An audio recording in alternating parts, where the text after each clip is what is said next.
Hello and welcome to a brand new episode of Greentech Pulse. When you maybe outgrow your t-shirts or you're tired of wearing them, where do they go? Do you give them out? Do you throw them out? Do you send them to landfill? It depends. Clothing waste has become a very big factor in the global economy. It has become a big factor in the environment where we keep old clothes and everything. And today's entrepreneur, for over 10 years now, has been doing something memorable with the t-shirts. And I think when he explained the idea, I have a lot of t-shirts. I had a phase once when I used to customize all my t-shirts, and if I had known him, I probably would have loved to do what he does with the t-shirts on mine. So welcome to the show, Ross. Ross is the founder of Project Repat and Scrappy Socks. So welcome to Greentech Pulse. Thanks, Peter. Thanks for having me. Yeah, I would have loved to make you something awesome out of all those t-shirts. Yeah. Okay. So now, just I think I did a little explanation, but you've been doing this a lot more than I have known about it. So can you just tell us a bit about what exactly you do with our t-shirts and co? Yeah, so back in 2012, we realized that a lot of people have a lot of t-shirts sitting in their closet that they don't wear anymore, but they can't bear to get rid of them because these t-shirts have some sort of memory associated with them. You think about, every time you run a road race or when you're in high school, you get all your band shirts or sports shirts or jerseys, uniforms. And we kept hearing from people that they wanted an easy way to put all those shirts together in one place and keep them memorable and keep them in the house. And so we made it really easy for people to send us their shirts, and we cut and sew it into a t-shirt quilt. So that's a blanket with all your shirts in one place with all the logos. We do this work in North Carolina at a worker-owned factory. And when you send us your shirts, we send it back to you as a memorable t-shirt quilt. Wow.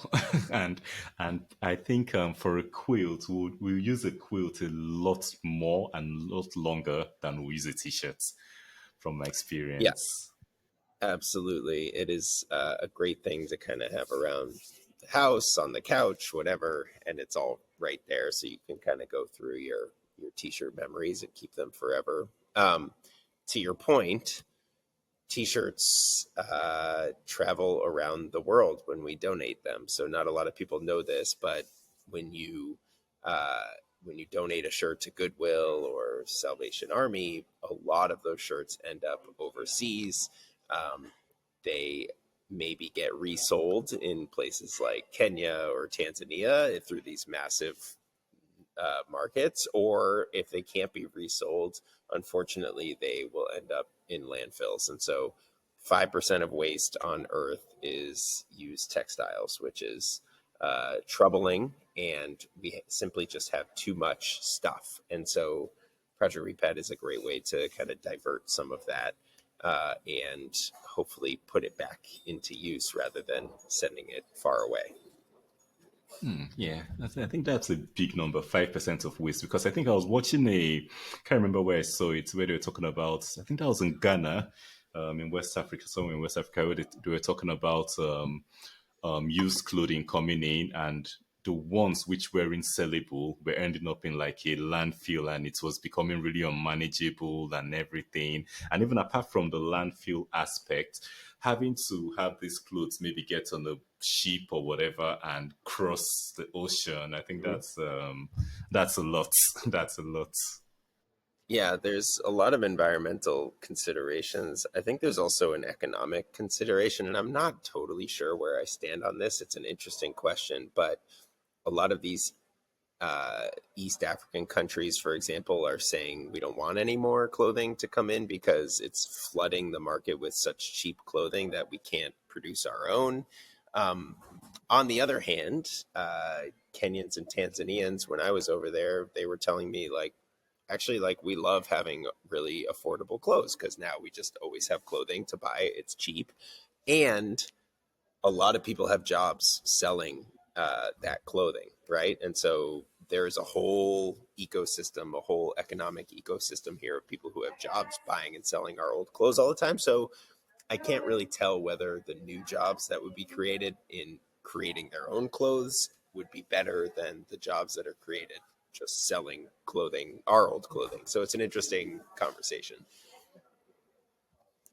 At the end of the day, everything has the pros and cons, and you might say that not sending the clothes would create an economy. But the thing, when you look at it, a lot of the time, because of the infrastructure in a lot of these countries, producing the producing the things within the country, a lot of times it's a lot more expensive than importing finished goods.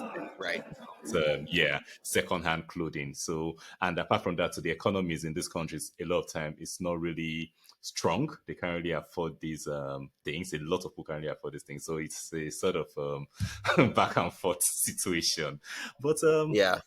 yeah. It's it is a tough one. The idea for Project Repat actually came when I was in Kenya, and we saw all the T-shirts that people wear over there that were coming from America in the first place. And so it's really a weird thing when you're like walking down the street in Kenya and you see some guy wearing like your high school T-shirt, and you're like, wait a minute, you didn't go to my high school, I don't think, but why? So it kind of opened my eyes to this global economy of what happens to our old clothing. Yeah. So now I think when we were describing your process, you talked about having your factory in North Carolina. And I think I've spoken to a couple of people on this podcast, on the other podcast I have. And for most people, manufacturing, they always talk about how expensive or how maybe difficult it is to manufacture in the US. So how have you managed and how are you managing to pull it off this long? Mm-hmm. Yeah, I mean, what we've been able to do is really scale a very customized product into one factory, and this factory is sort of magic in terms of what they can do. First of all, it's worker owned, right? And so the workers there really care about making an excellent product, but they also care about doing so in a really efficient way because they own the company, right? So they know the more efficient they are at making this product, the more money they stand to earn, because they are owners of this business itself.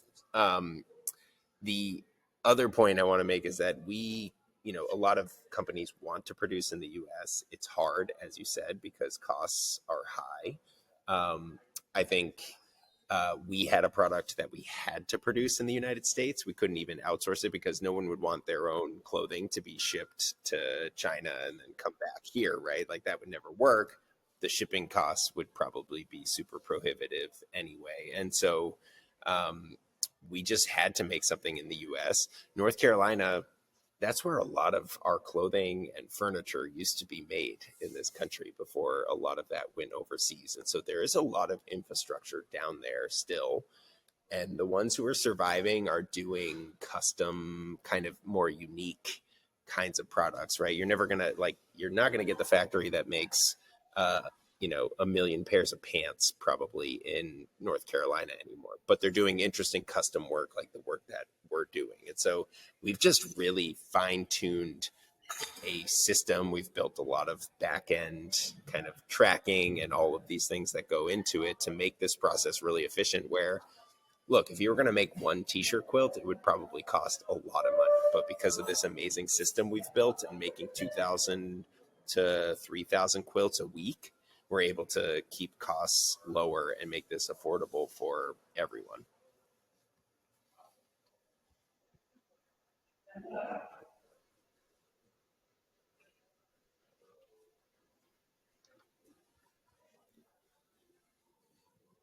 Yeah, so we don't own the factory ourselves. This is an independent factory. They have other clients that they work with. We are the largest client that they do work with. I think we're about 80% of their business. Um, but the way they've established this is essentially as a cooperative or a co-op. So when you hire a new employee, there are certain incentives over time where that employee can become a part owner of the business, right? And so there's no outside entity that owns this. Slowly over time, the employees who work there longer own a larger percentage of the business. And so at the end of the year, the decision making process is democratized. It's all the workers deciding which projects to take on, uh, you know, how they want to allocate their time and their resources, and if there's profit left over at the end of the year, how do they distribute it to the shareholders or the employees of the business? And so that's really the worker owned model that we're operating under, and it seems to be right for this kind of product because you can't mess up this process because people are trusting you with their memories, and if you mess up, you can't do it again. So you need workers you need workers who are incentivized to do great work and who really care about the business as well. That's why it works there. Okay, so now I think you talked about process just now because I was thinking about that too.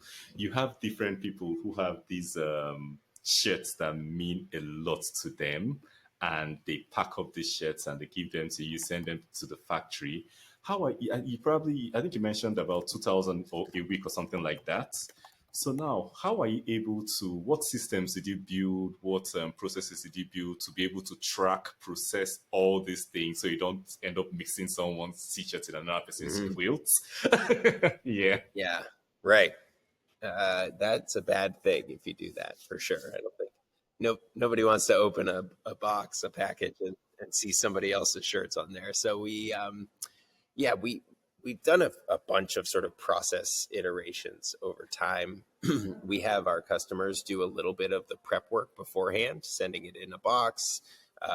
We have a tracking barcode on every box. We've built all these kind of back end processes to track a package through every step of production.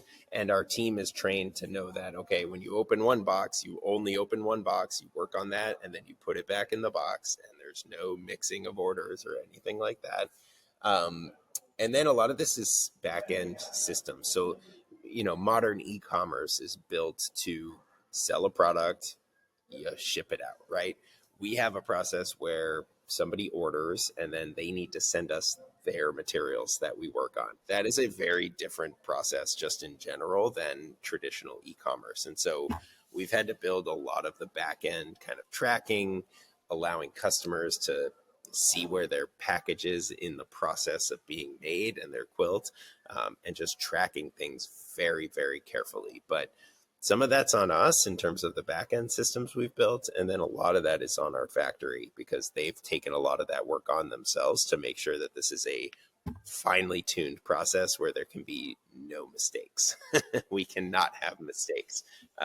People need to trust us to the fullest extent with their important items. I can imagine a mistake like Yeah, that going viral. I know. Yeah, right. I know. I lose a lot of sleep thinking about our customers' shirts because I'm like, we can't mess up. We just can't mess Well, up. so now looking at your business and other businesses in the fashion industry, what would you say is different between the way you operate and the typical business in the fashion industry operates? I think apart from what you said about reverse e-commerce. Yeah. Yeah. Yeah. It's a unique product. I think we kind of, we went into this build business as people coming from a nonprofit background. And so I think we were really eager to build a business that could be profitable, right? It's a for profit enterprise, but in being profitable, we could do good things for the world. And so um, the idea is like, great, we're recycling. That's amazing. We're diverting shirts from landfills. We're also paying people well to do this kind of manufacturing work in the US. So fair and living wage jobs are really important.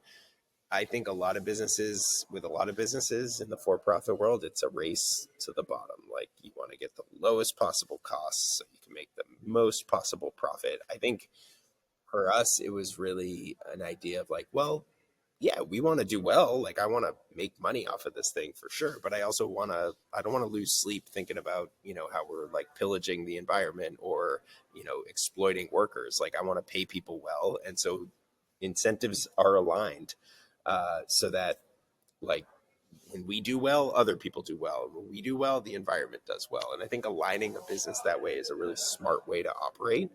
Um, but at the end of the day, you also still need a product that people are willing to pay for. So people aren't going to just pay for a good story, or a good environmental cause alone. Like, you need a product that people really want, and this was a product that people really wanted at a price point that they really wanted it at. Nice, and that's lovely. So now, talking about the people who buy these products, what sort of marketing, you've been at it for a long time? So what sort of marketing do you do to reach customers who are interested in either preserving their memories or interested in the environment, avoiding landfill and stuff like that?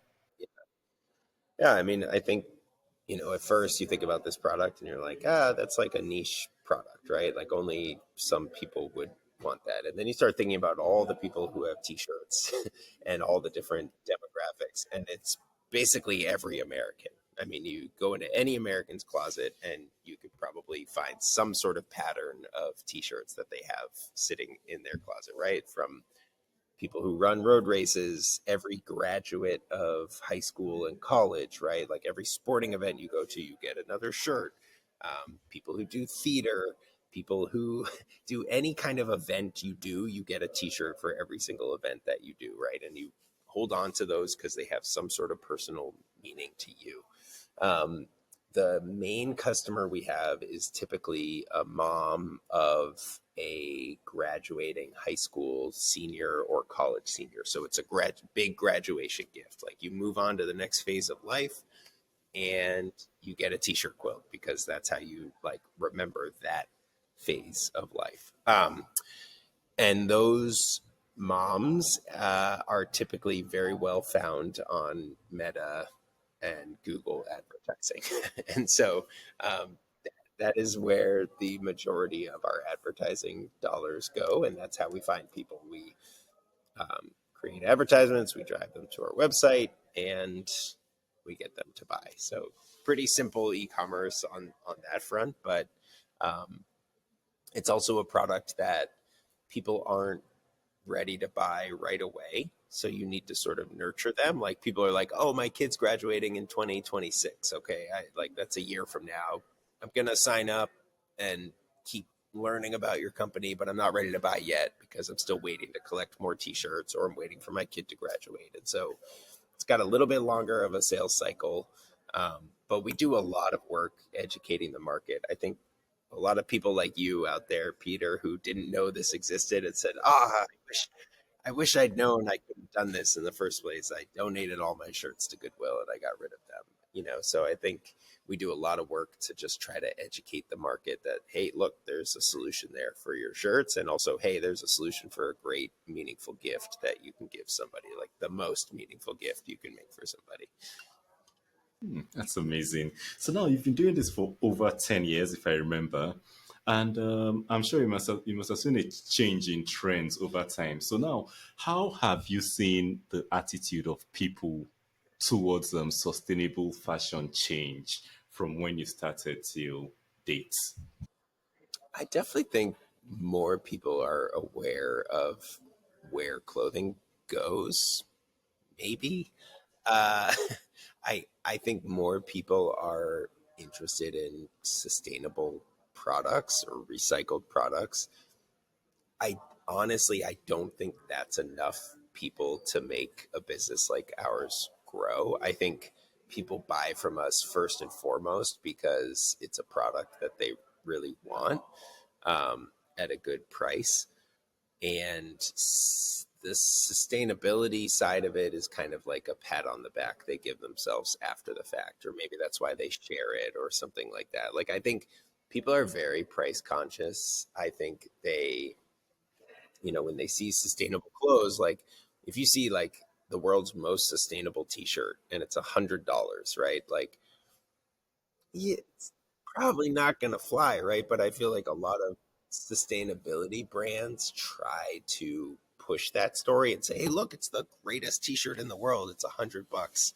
Um, Meanwhile, the average American's struggling to make ends meet, and you can buy 100 t-shirts for $100 at Target, maybe not 100 t-shirts, but like t-shirts can be pretty cheap in other places. And so that's, I think, what our industry has is up against, is trying to make products that are affordable but still sustainable. And that's the challenge. Um, and so, we feel good that we've been able to make this product at a really low price point for people, because then it opens the door to everyone and they don't really need the sustainability story in order to buy it. But I do think more Americans are starting to pay attention. I just don't think people really think about clothes as a contributor to pollution or to waste. I think clothing is behind the food market, like the food industry, a little bit in terms of like buying organic, right? Like people aren't really thinking about that for clothes. They also like they're like, I'm done with, I bought this like $5 shirt and I wore it once and now I'm done with it and I'm just going to toss it, right? Like I think that that is still the predominant perception of clothing, and I think it's a problem, and I think that's where our work is cut out for us. Yeah. All right. So now, at the beginning, you were talking about your other product, which is Scrappy Socks. So can you just share?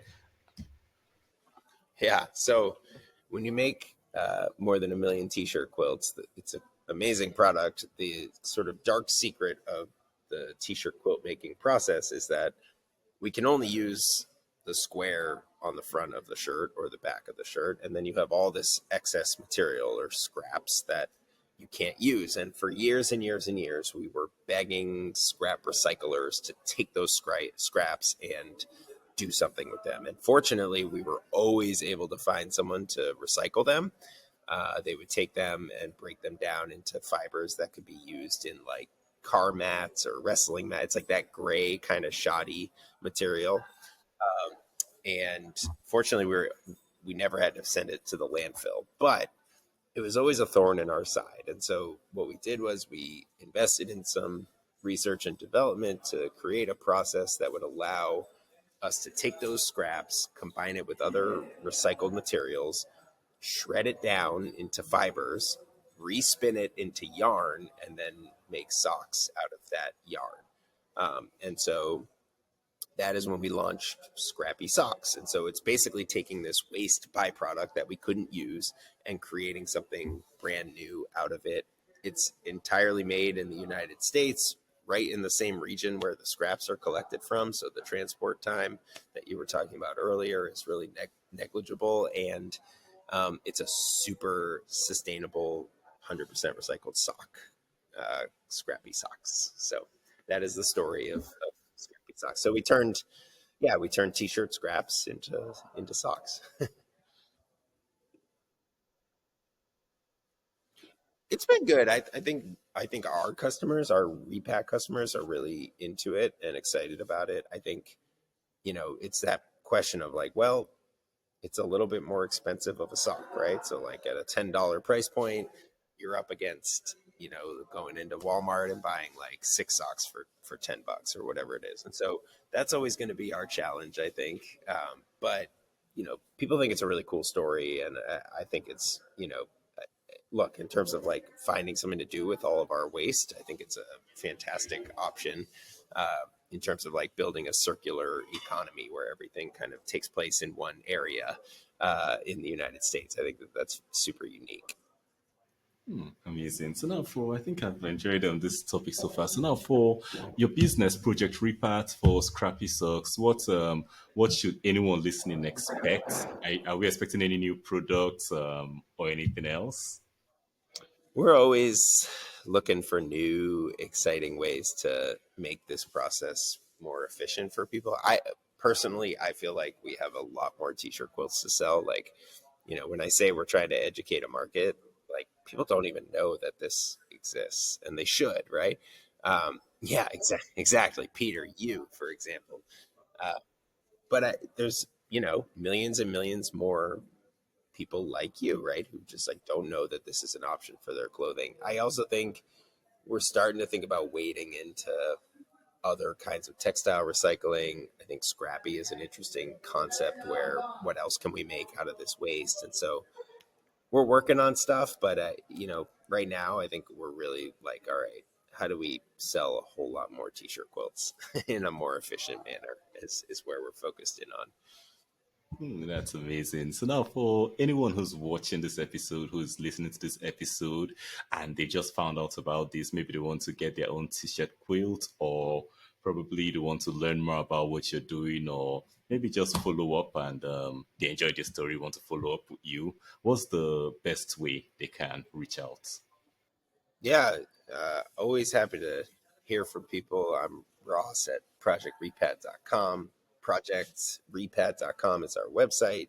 You can find our contact information on there. And then scrappyclothing.com is where you can find Scrappy Socks. So looking forward to hearing from you. And, this is really fun to hang out with you today, Peter. Thank you so much. So projectrepat.com, scrappyclothing.com, those will be on the show notes, and for anyone on video, those will be on the screen. So you can go there, get your scrappy socks, get your quilts, and yeah. Thank you so much, Ross, for coming on Greentech Pulse. Thanks for having me. It's been a blast. Thank you. And for anyone listening, I hope you enjoyed this. If you know anyone else who would enjoy this, share it with them. Till next week when we're back with a new episode. Bye for now.